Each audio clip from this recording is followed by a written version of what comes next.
This podcast is sponsored by ebookit.com, self-publishing solutions for the independent author and small press. Visit us today at ebookit.com. Welcome to the Toastmasters Podcast, the official podcast of Toastmasters International. Hello, everybody. This is Greg Gazin. And I'm Ryan Levesque. Ryan, while most organizations recognize the importance of brand consistency and uniformity, getting everyone on board to follow brand guidelines can sometimes be a challenge. Today, we hear from one individual who single-handedly took a stand for the brand, cascading brand awareness through her entire district, including through a live competition, no less. Ryan, who are we speaking with today? Our guest today is Distinguished Toastmaster Mayuri Assudani. Mayuri currently serves as Administration Manager for District 126 in India. A Toastmaster since 2017, she has served in various leadership roles at both the club and district level. Mayuri is a member of 2 community clubs in Nagpur, India. Professionally, she works as a French language teacher and trainer and has over 27 years of teaching experience. Mayuri wrote an article in the September 2023 issue of the Toastmaster magazine that highlights her efforts to promote brand awareness in her district. The article is called Turning Compliance into Competition, How One District Spread Brand Awareness. Mayuri Assudani, welcome to the Toastmasters podcast. Thank you. Thank you so much, Ryan and Greg. Good to be here. It feels really nice. Thank you for having me. Yeah. Bienvenue à la Toastmasters Podcast. Merci la podcast de Toastmasters. Thank you so much. We should also share with our listeners what you were sharing with us before we started recording, Mayuri. You have a festival going on right now, so we may hear some audio bleeding through in the background. Can you tell us a little about that? Well, yes, because in India currently we have a 10-day festival which is for the Ganesha. There's Lord Ganesh who's there to bless us with every new venture that we want to start with. It could be buying a property, it could be starting a new job, it could be buying a car, for instance. And so we have these small idols made of clay or plaster of Paris, and we bring them to our homes. We treat them as our guests for the next 10 days. And so there's a lot of festivity around. And so you might hear some music and some events going on in the background. So that's because it's evening right now in India. So yes, that's how we celebrate the 10 days. All right. Fantastic. Adds a little bit of that international global flair to the Toastmasters podcast. We love it. Thank you. So before we jump into your contributions safeguarding the Toastmasters brand, I want to ask you about your entree into Toastmasters. You were a teacher and trainer for 27 years, or have been now. Yes. Presumably, you were fairly comfortable speaking in front of a group. So what was it that brought you into Toastmasters around 6 years ago? True, very true. And strange as it may sound, I came to Toastmasters because I was speaking French far too much and losing out on my English. So it sounds actually very strange. But then there were moments when I was speaking to my own family or my friends who did not speak French, and I would just blank out. I wouldn't know the word in English. And I decided to come back to it and do something about it. And I had this friend who was already a Toastmaster in Canada, in Vancouver. And she's the one who introduced me to Toastmasters. And I did a Google. There's, lo and behold, a club in my city as well.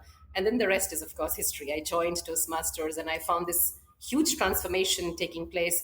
As you said, I was not scared of public speaking. I could face a public already, but it was more about learning to articulate, learning to speak slowly, because I used to speak really fast. So yeah, those were my primary reasons to join Toastmasters.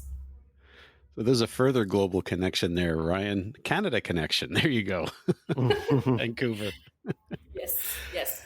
So Mayuri, what was it that first clued you in that there was an opportunity to do more to support the brand in your district?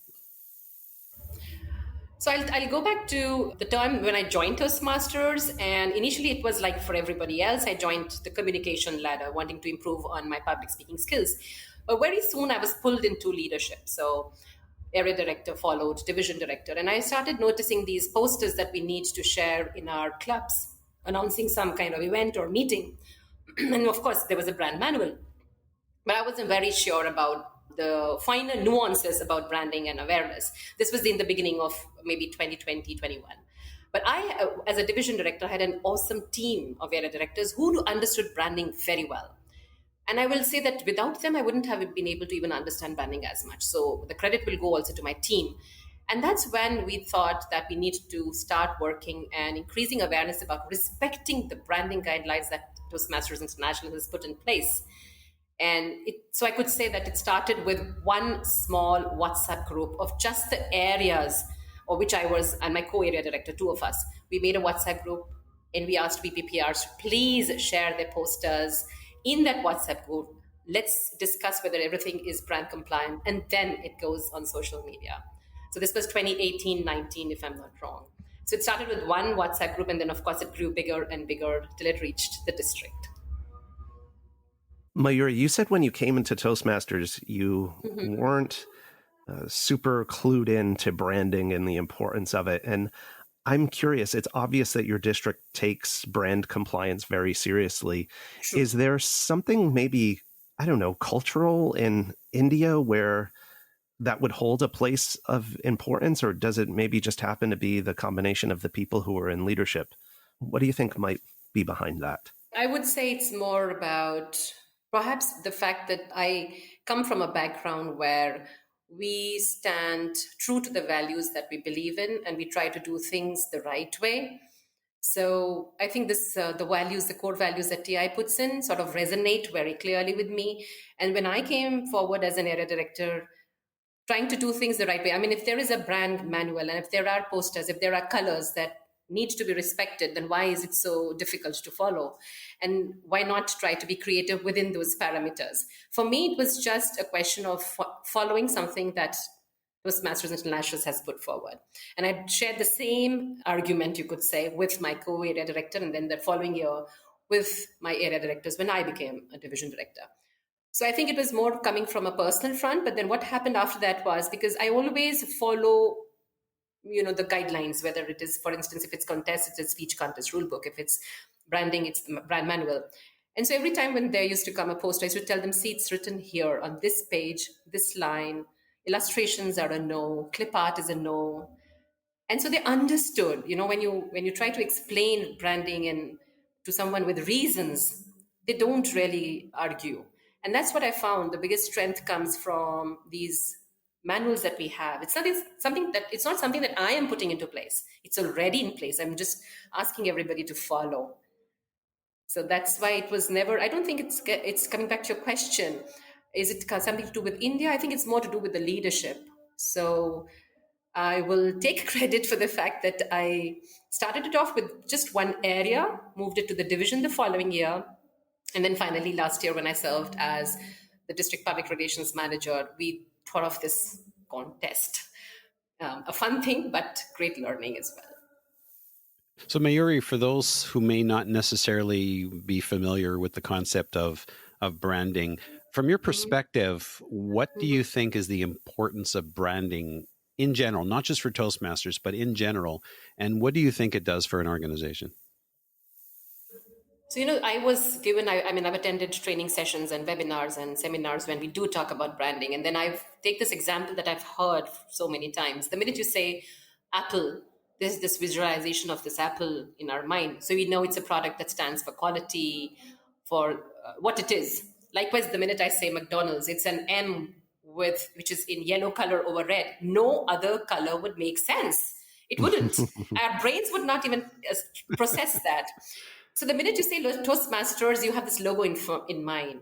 And I think that's what the whole world, because it's a global organization everywhere in the world, we follow largely the same kind of meeting format. So we are uniform in our diversity. So I wish that, everywhere we follow the same thing. And that's why I say that branding, to promote Toastmasters as a brand, we have a logo, we have certain colors. Imagine if you have purple and violet and pink and green and all put together, it wouldn't really portray the same sense, the same message that you want to convey. That Toastmasters is an international organization and we have a set of colors or fonts that are recommended by the brand manual. And so once you understand the brand manual, it doesn't become so difficult, is what I have found. So yes, it's more about knowing that it stands for an organization. And the minute the poster goes out, we have this logo. It could be the word mark, it could be the logo.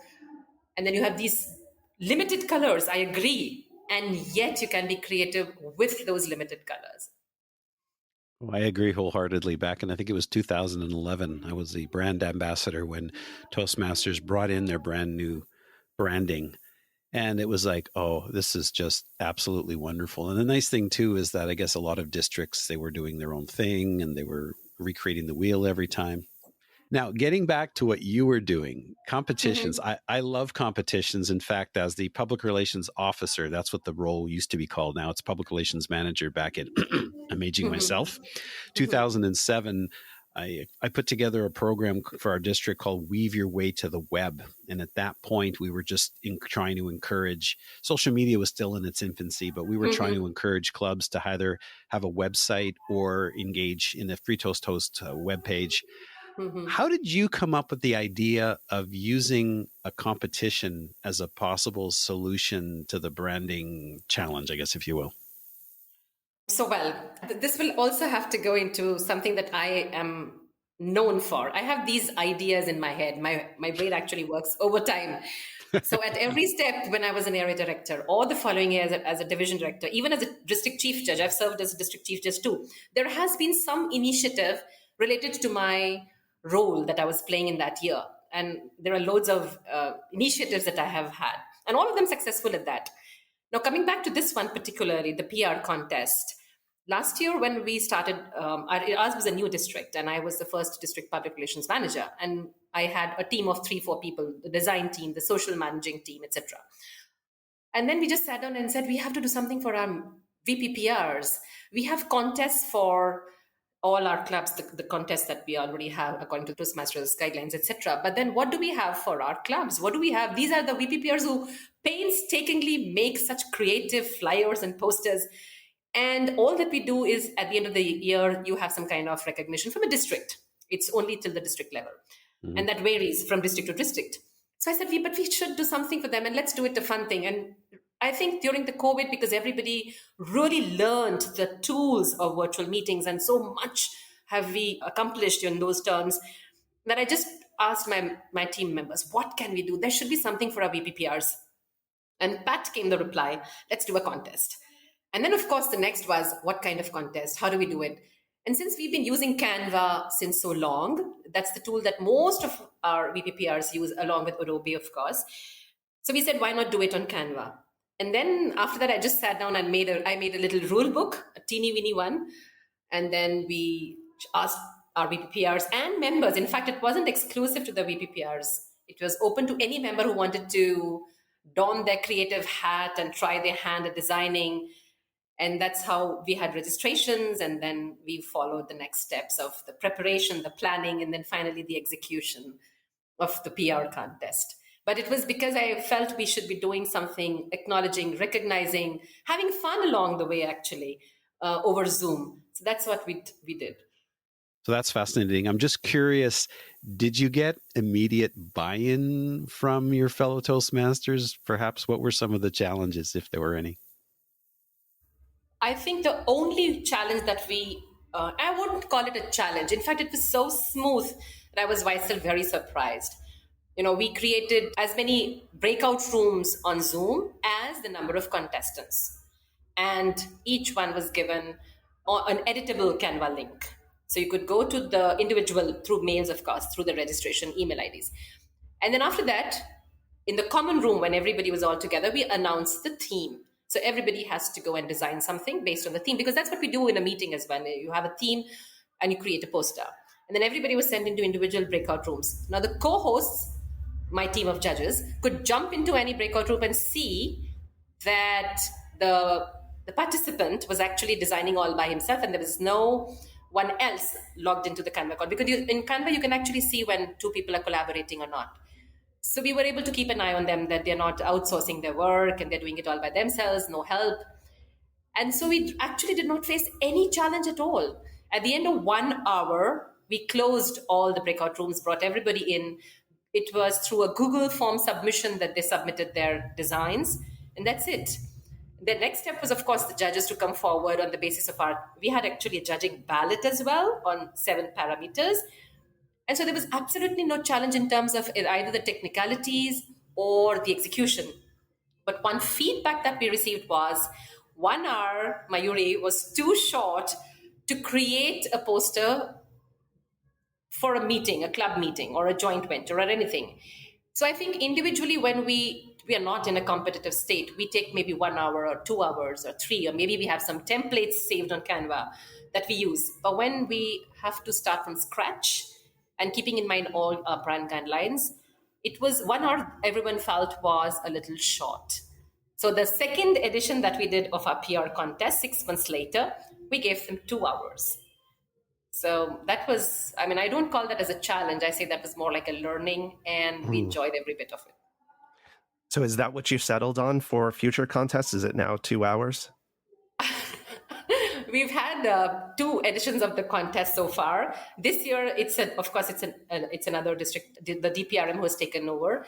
And so we haven't yet started off with this year, but yes, whenever we get the time, and it's totally upon the DPRM to take it forward. But 2 hours I felt was good enough.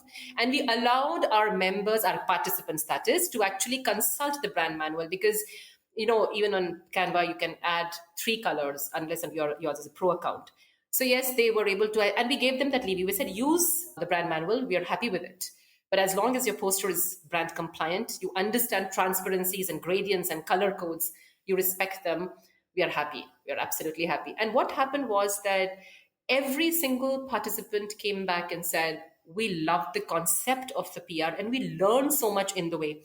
And we went then one step further, because these participants wanted to know how much they can improve and how and where. So individually, after the contest was all over, my other team members and I myself, we got on one-to-one with our participant on the Canva link again. And we both collaborated. I mean, the participant and me, and then we went ahead and we explained why this was non-brand compliant.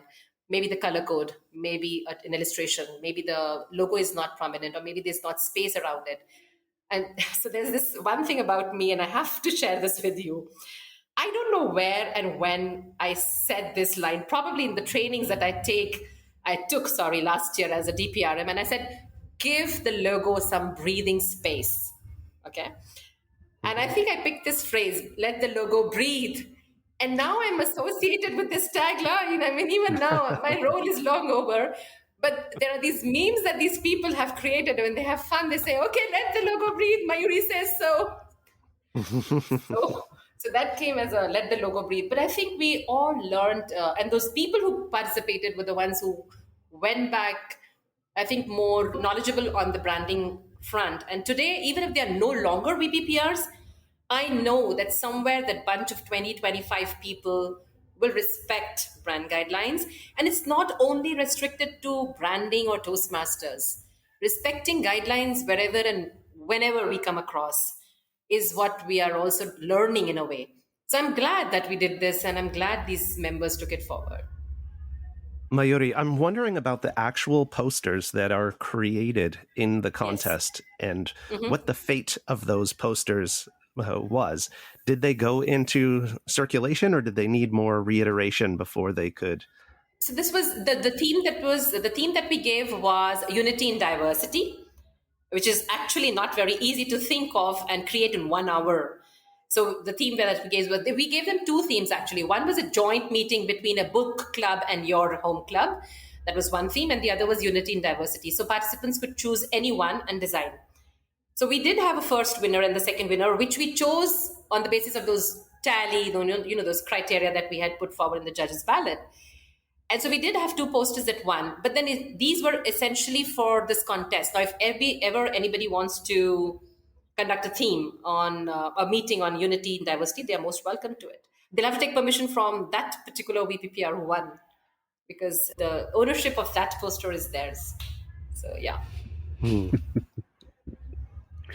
You know, I was thinking, Ryan and I were talking earlier, it's like, this is a live competition. And one would think you would need something this creative would need sort of an iterative process and take more time, but yet.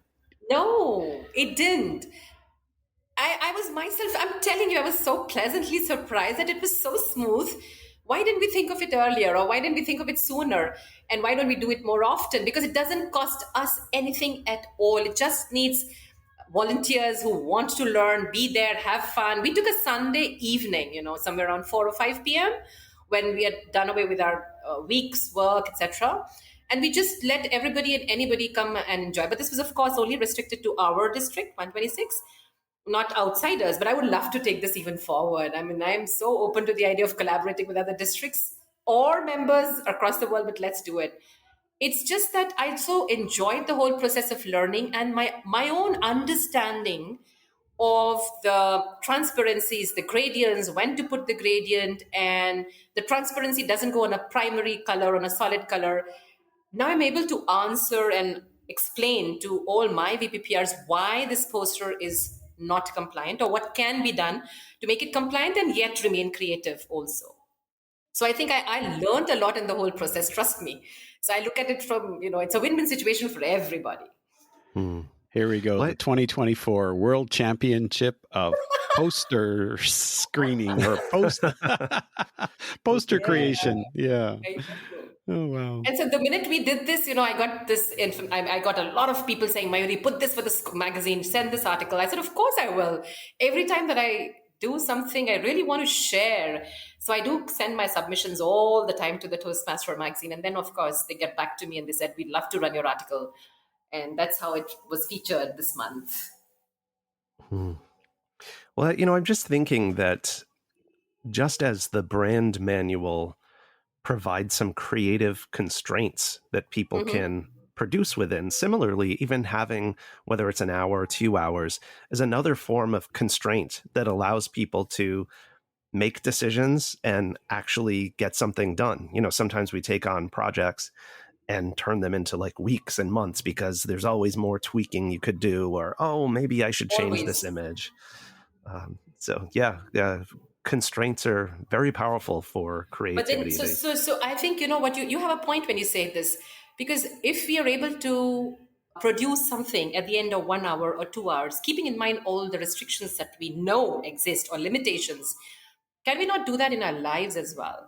There will always be deadlines to be respected, and we will have to produce or reach our end task within the time limits. So I think we all learned this small skill. It might be small or insignificant as of now, but I think it has larger implications, is what I believe.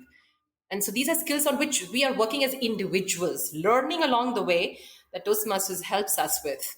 But eventually, I so strongly believe that the impact lies in our life, even outside Toastmasters. Absolutely. Poster competition is a metaphor for life. Wow. Yeah. Mayuri, you certainly brought the article and the competition to life. And folks, if you've enjoyed this episode as much as we have, make sure that you read the article and share the episode with your family and friends. You can find the Toastmasters podcast at toastmasterspodcast.com, toastmasters.org, Google, Apple, Spotify, and everywhere you get your podcasts. Ryan? And we will, as always, have the article linked in the show notes for this episode. We're also going to include some resources from Mayuri that'll be linked in the show notes. But Mayuri, you've expressed that you're super willing to assist people, to help them, to mentor them with this process if they want to do something similar. So my question for you is, what's the best way for people to reach out and get in touch with you if they'd like to avail themselves of your mentorship and guidance? The Toastmaster magazine has, the article also contains my email ID at the end. So that's where I can be reached. That's one. Number two, I can be reached on LinkedIn. I just received connects from people who read the article and wanted to just get in touch with me. So that's how they found me on LinkedIn as well. And of course, I will be sharing the link to our YouTube channel where you can have a capsulated video of what we exactly did. It's very short. It's just for a few minutes, but then it covers essentially what we did over the hour. So I'll be sharing all of this, but yes, my email ID is already there with the article. So anybody can reach out to me, and I would love to help anyone in the district, in the world, actually. Yeah. I think after this podcast, the floodgates will be opening. I hope so. I look forward to. Like I said, I would love to do it, inter-district and do something. I mean, it doesn't really take too much of an effort. I would say been there, done that twice, so I can actually say that. Well, Mayuri, one thing that comes to mind for me is the power of one person taking a stand for something.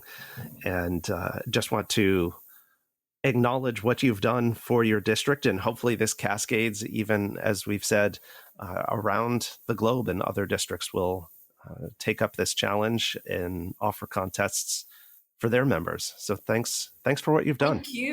Thank you so much for helping me actually reach out to so many. I mean, the article already did that, but with the podcast, I can actually reach out to so many. And I would love to interact and collaborate with anyone and everyone who would be interested. Yeah, wonderful, folks. And don't forget the article, Turning Compliance into Competition, How One District Spread Brand Awareness, in the September 2023 issue of the Toastmaster magazine. Mayuri Assudani, merci beaucoup. Thank you so much for being on the episode. It's been an absolute pleasure. Pleasure was all mine. Thank you so much for having me. And enjoy the final 5 days of your festival. Yes, I will immediately. After we disconnect from here, I will go there. All right. Take care. Thank you. Thank you so much.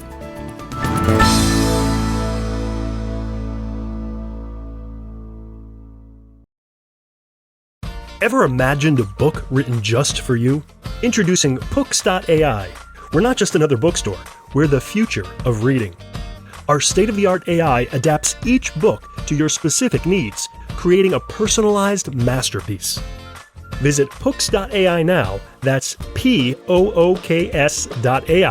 and use the promotion code SPOTIFY for a whopping 50% off. Books.ai, your personalized book awaits.